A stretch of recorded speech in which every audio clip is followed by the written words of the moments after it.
Good evening. RPS institute Jaunpur में आपका स्वागत है। आज हम आप लोग के बीच में लाए हैं आरआरबी ग्रुप डी साइंस के कुछ प्रश्न, ठीक है, जो फिजिक्स, केमिस्ट्री, बायोलॉजी से रिलेटेड हैं। देखिए, जैसे पहला प्रश्न है, शरीर के किस अंग में प्रोटीन का पाचन होता है? शरीर के किस अंग में प्रोटीन का पाचन होता है? तो शरीर के स्टोमक में प्रोटीन का क्या होता है? पाचन होता है, जिसको हम कहते हैं पेट कहते हैं, ठीक है। और उसको हम क्या कहते हैं? स्टमक कहते हैं। अर्थात अमाशय में जो होता है वो प्रोटीन का क्या होता है? पाचन होता है, ठीक है। दूसरा प्रश्न है, दांत के सबसे कठोर भाग को क्या कहते हैं? ठीक है, देखिए, सबसे पहले मनुष्य के शरीर में या मनुष्य के मुख में दांत की संख्या कितनी होती है? 32 दांत पाए जाते हैं, ठीक है। लेकिन यदि पूरे जीवन काल की बात करें कि मनुष्य के शरीर में पूरे जीवन काल में कितने मुख में दांत निकलते हैं, तो 52 दांत निकलते हैं, ठीक है। यदि हम दांत के प्रकार की बात करें तो कितने प्रकार के होते हैं? 4 प्रकार के होते हैं, ठीक है। कौन कौन से? इंसाइजर, कैनाइन, प्रीमोलर और मोलर, ठीक है। लेकिन प्रश्न हमारा पूछा है, दांत के सबसे कठोर भाग को क्या कहते हैं? तो दांत के सबसे कठोर भाग को हम क्या कहते हैं? इनैमल कहते हैं। क्या कहते हैं? सबसे कठोर भाग को क्या कहते हैं? इनैमल कहते हैं। ये शरीर का सबसे क्या होता है? कठोर भाग होता है। उसके बाद देखिए, अगला प्रश्न पूछा है, तीसरा प्रश्न, चेहरे में हड्डी की संख्या होती है। देखिए, मनुष्य के शरीर में हड्डियों की संख्या कितनी होती है? 206 होती है। 206 हड्डियां मिलकर के किसका निर्माण करती हैं? कंकाल का निर्माण करती हैं, जिसको हम कहते हैं स्केलेटन कहते हैं, ठीक है। कंकाल का काम क्या होता है मनुष्य के शरीर में? कंकाल का कार्य होता है कि संपूर्ण शरीर को एक आकृति प्रदान करना या सहारा प्रदान करना कंकाल का काम होता है, ठीक है। तो देखिए, चेहरे में पूछा है, तो चेहरे में कितनी हड्डियां पाई जाती हैं? 14 हड्डियां पाई जाती हैं, ठीक है। अगर सबसे बड़ी हड्डी का बात करें, सबसे बड़ी हड्डी का नाम क्या है? फीमर। ये कहाँ पर पाई जाती है? जांघ में पाई जाती है, अर्थात पैर में पाई जाती है, ठीक है।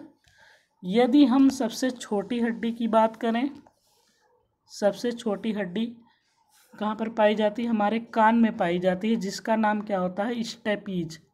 क्या नाम होता है? स्टेपीज। ये सबसे क्या होती है? छोटी हड्डी होती है। हमारे कान में कितनी हड्डियाँ पाई जाती हैं? दोनों कान में 6 हड्डियाँ पाई जाती हैं, जिसको जोड़ों में हम गिनते हैं मैलियस, इनकस, स्टेपीज। ये हड्डियाँ हमारे कान में पाई जाती हैं। तो स्टेपीज क्या है? सबसे छोटी हड्डी है। तो चेहरे में कितनी हड्डियां पाई जाती हैं? 14 हड्डियां पाई जाती हैं, ठीक है। इसमें देखिए, इसमें हड्डियों में कुछ चल संधियां होती हैं और कुछ अचल संधियां होती हैं, ठीक है। अगर हम कंकाल की बात करें तो कंकाल कितने प्रकार के होते हैं? 2 प्रकार के, अंतः कंकाल तंत्र और बाह्य कंकाल तंत्र। तो देखिए, जो बाह्य कंकाल तंत्र होता है, इसमें हमारा बाल आता है, नाखून आता है, और क्या आते हैं? रोम आते हैं, ठीक है। और अंतः कंकाल में हमारी 206 हड्डियां आती हैं, ठीक है।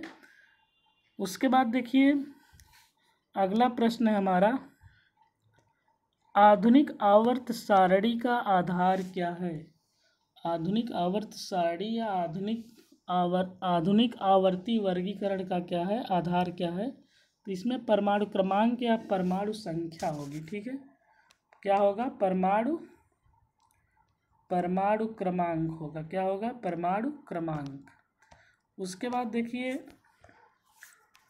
5वां प्रश्न है, यूरेनियम है एक, ठीक है। यूरेनियम है एक रेडियो एक्टिव तत्व है। यूरेनियम क्या है? एक रेडियो एक्टिव तत्व है। यूरेनियम क्या है? यह एक रेडियो एक्टिव तत्व है। उसके बाद देखिए, 6वां प्रश्न है, टायलिन किसका पाचन करता है? ठीक है, तो टायलिन आप जानते हैं मंड का पाचन करता है। किसका पाचन करता है? मंड का पाचन करता है, जिसको हम स्टार्च कहते हैं। फिर उस अगला प्रश्न है, पित्त रस किसको पचाने में क्या होता है, सहायक होता है। तो देखिए वसा आप लोग जानते हैं, जिसको हम फैट कहते हैं। तो पित्त रस वसा को पचाने में क्या होता है, मदद करता है। पित्त रस का निर्माण होता कहाँ है, लेकिन लीवर में होता है। कहाँ पर होता है, लीवर में, जिसको हम क्या कहते हैं, यकृत कहते हैं। क्या कहते हैं, यकृत कहते हैं, ठीक है। लेकिन स्टोर कहाँ पर होता है, या पित्ताशय में पित्त रस क्या होता है, स्टोर होता है। उसके बाद देखिए किडनी के प्रवेश द्वार को क्या कहते हैं। तो किडनी के प्रवेश द्वार को हम क्या कहते हैं, रीनल हाइलम कहते हैं। क्या कहते हैं, रीनल हाइलम कहते हैं। किडनी के प्रवेश द्वार को हम क्या कहते हैं, रीनल हाइलम कहते हैं। उसके बाद देखिए स्वपोषी पोषण के लिए आवश्यक है। तो स्वपोषी पोषण के लिए आवश्यक है, देखिए सबसे पहले इसके लिए कार्बन डाइऑक्साइड CO2 क्या आवश्यक होता है, CO2। दूसरा नंबर पे क्या होता है, क्लोरोफिल आवश्यक होता है। क्या आवश्यक होता है, क्लोरोफिल। सूर्य का प्रकाश, स्वपोषी पोषण के लिए तीनों चीज़ क्या होती हैं, आवश्यक होती हैं।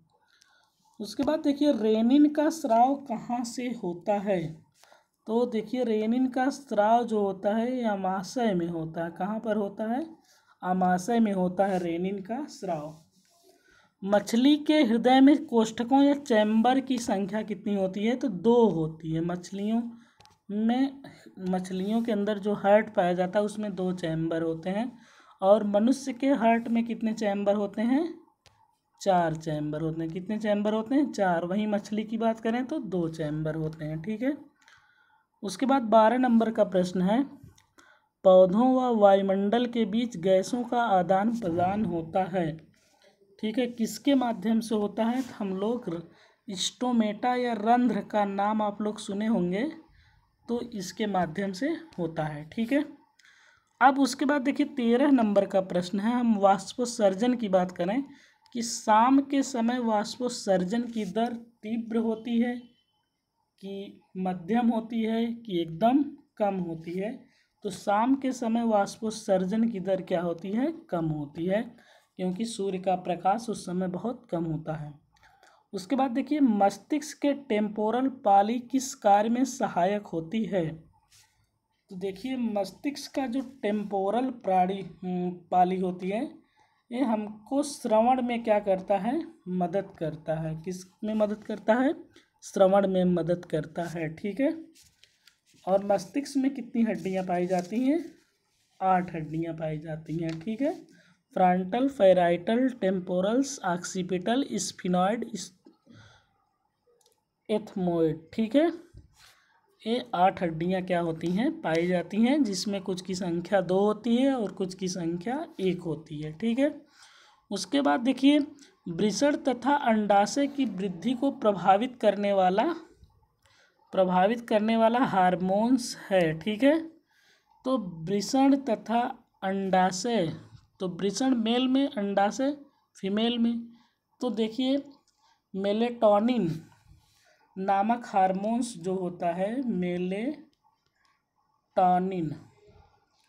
मेलेटोनिन नामक हार्मोन्स जो होता है, इसको क्या करता है, प्रभावित करता है, ठीक है। अब इस समय देखिए पतझड़ का समय है, पतझड़ से संबंधित हार्मोन्स होता है।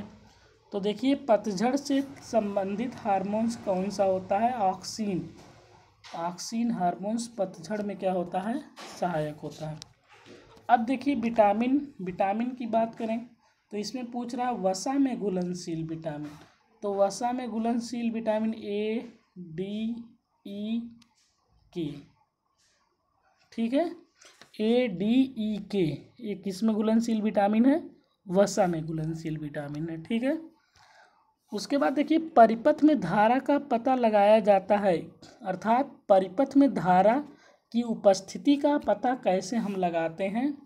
तो गैल्वेनोमीटर के माध्यम से हम किसी परिपथ में धारा का पता लगाते हैं, ठीक है। उसके बाद देखिए 19 नंबर का प्रश्न है, ठीक है। पानी में प्रकाश की चाल होती है, ठीक है। किसका पूछा है? पानी में प्रकाश की चाल होती है। प्रकाश क्या होता है? प्रकाश एक प्रकार की ऊर्जा है जिससे हम वस्तुओं को देखते हैं। ठीक है, तो देखिए कभी कभी निर्वात में पूछता है, लेकिन हम पानी में प्रकाश की चाल की बात कर रहे हैं। तो पानी में प्रकाश की चाल होती है 2.25 × 10⁸ मीटर प्रति सेकेंड। ठीक है, 2.25 × 10⁸ मीटर प्रति सेकेंड पानी में प्रकाश की चाल होती है। ठीक है, लेकिन कभी कभी देखिए निर्वात में प्रकाश की चाल पूछ लेता है, तो इसका 3.00 × 10⁸ मीटर प्रति सेकेंड होता है। ठीक है, अगर आपसे पूछ लिया कि कांच में प्रकाश की चाल, ठीक है, तो कांच में प्रकाश की चाल होती है 2.00 ×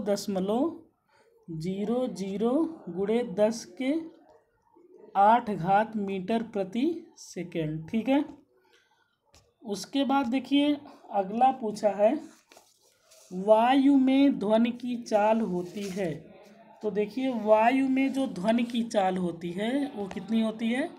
332 मीटर प्रति सेकेंड होती है ना। अगर लोहा में ध्वनि की चाल पूछे तो 51-30 मीटर प्रति सेकेंड होती है। कांच में पूछे तो 56-40 मीटर प्रति सेकेंड होती है। ठीक है, तो आज के लिए इतना ही दोस्तों। आरपीएस इंस्टीट्यूट जौनपुर में आपका स्वागत है। धन्यवाद दोस्तों। प्लीज़ चैनल को सब्सक्राइब करें, शेयर करें।